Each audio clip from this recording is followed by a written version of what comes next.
Hello everyone, welcome back to my YouTube channel hashtag study. और आप सभी को पता है यहाँ पर आपको बीएड के lesson plan with unit plan, miniatures etcetera एकदम फ्री में प्रोवाइड करवाया जाता है। तो वीडियो में एंड तक बने रहें और वीडियोस अच्छे लगे तो प्लीज मेरे चैनल को सब्सक्राइब कीजिएगा एंड शेयर कीजिएगा।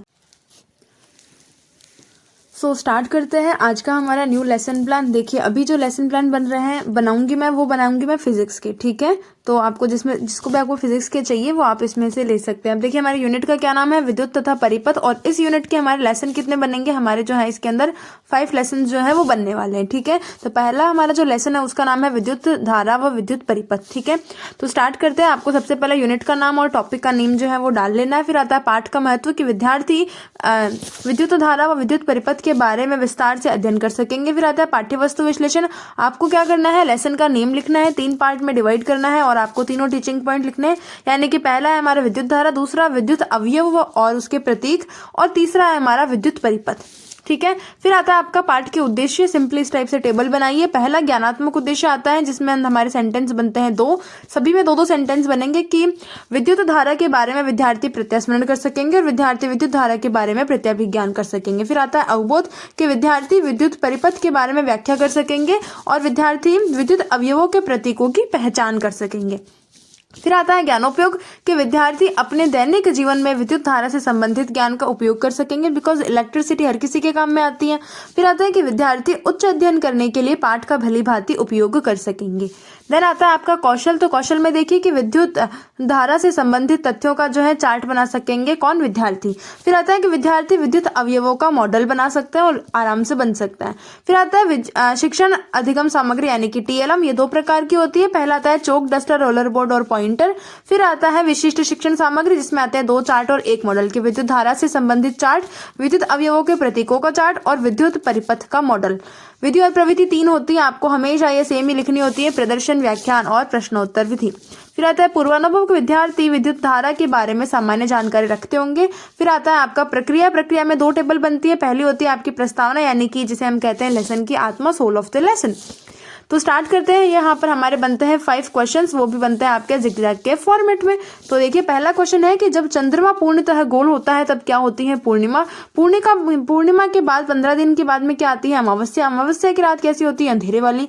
अंधेरे में देखने के लिए हम किसका उपयोग करते हैं, बल्ब, लैंप या ट्यूबलाइट का। फिर आता है बल्ब में रोशनी किसके कारण होती है, यह हो जाता है आपका आंशिक उत्तर। फिर आ जाता है हम कहेंगे उद्देश्य कथन। देखिए आपको यहाँ पर बच्चों शब्द का उपयोग नहीं करना है, आपको डायरेक्ट या तो सेंटेंस लिख दो आप या फिर ऐसे कह सकते हो कि विद्यार्थियों, ठीक है। बच्चों वर्ड का यूज नहीं करना होता है।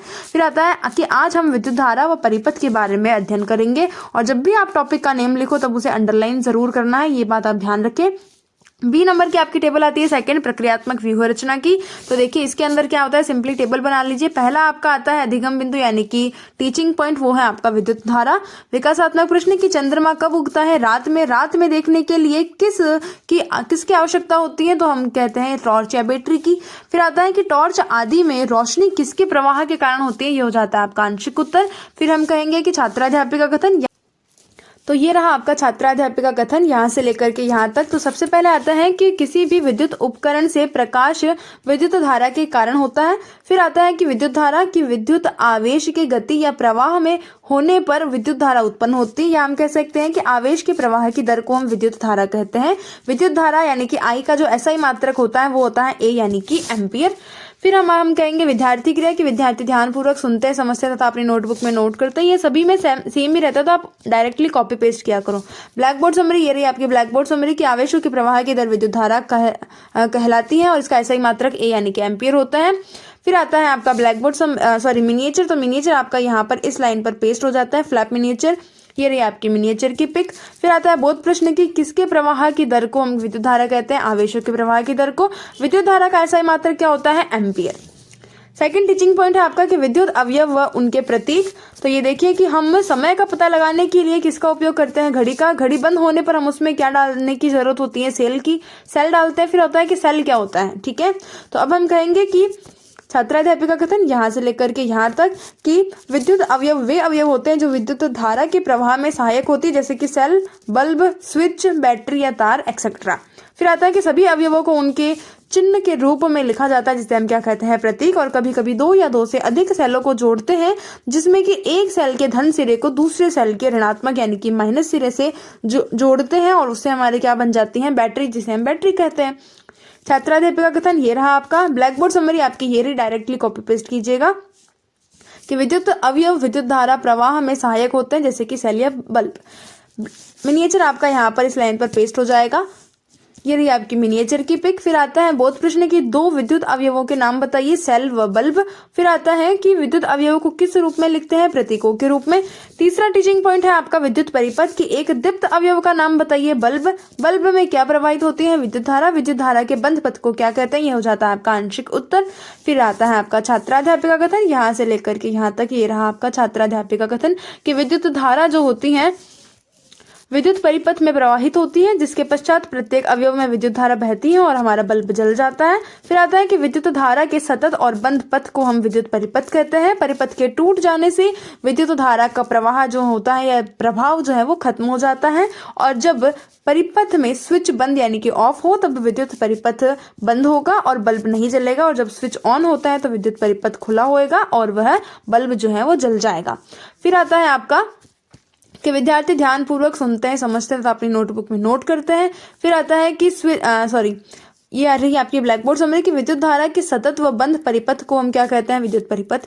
यहाँ पर आपका फ्लैप मिनिएचर पेस्ट हो जाएगा। ये रही आपकी मिनिएचर की पिक। फिर आता है आपका बोध प्रश्न कि विद्युत धारा का प्रभाव जो है वो कब खत्म होता है, परिपथ के टूट जाने पर, और बल्ब जलने पर स्विच कैसा होता है यानी कि ऑन होता है। पुनरावृत्ति प्रश्न 5 लेते हैं कि विद्युत धारा किसे कहते हैं, विद्युत अवयव क्या होते हैं, प्रतीक किसे कहते हैं, बल्ब का प्रतीक चिन्ह बताइए, सेल के कितने सिरे होते हैं। मूल्यांकन प्रश्न की एम्पियर किसका मात्रक होता है, आप ऑप्शन दे दीजिएगा। निम्न में से विद्युत अवयव नहीं है, कौन सा विद्युत अवयव नहीं है, लकड़ी विद्युत अवयव नहीं होती है।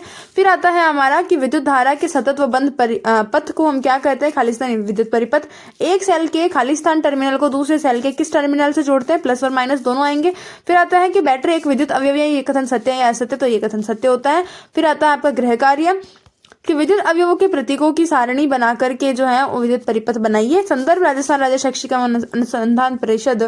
अनुसंधान एवं प्रशिक्षण परिषद उदयपुर। समालोचनात्मक स्वमूल्यांकन की विद्यार्थी TLM व उदाहरणों की सहायता से पाठ को आसानी से समझ सके। अगर वीडियो थोड़ा भी हेल्पफुल रहा हो तो please like, share, subscribe and comment. मिलेंगे इसके नेक्स्ट वीडियो पार्ट 2 के अंदर, तब तक के लिए थैंक यू।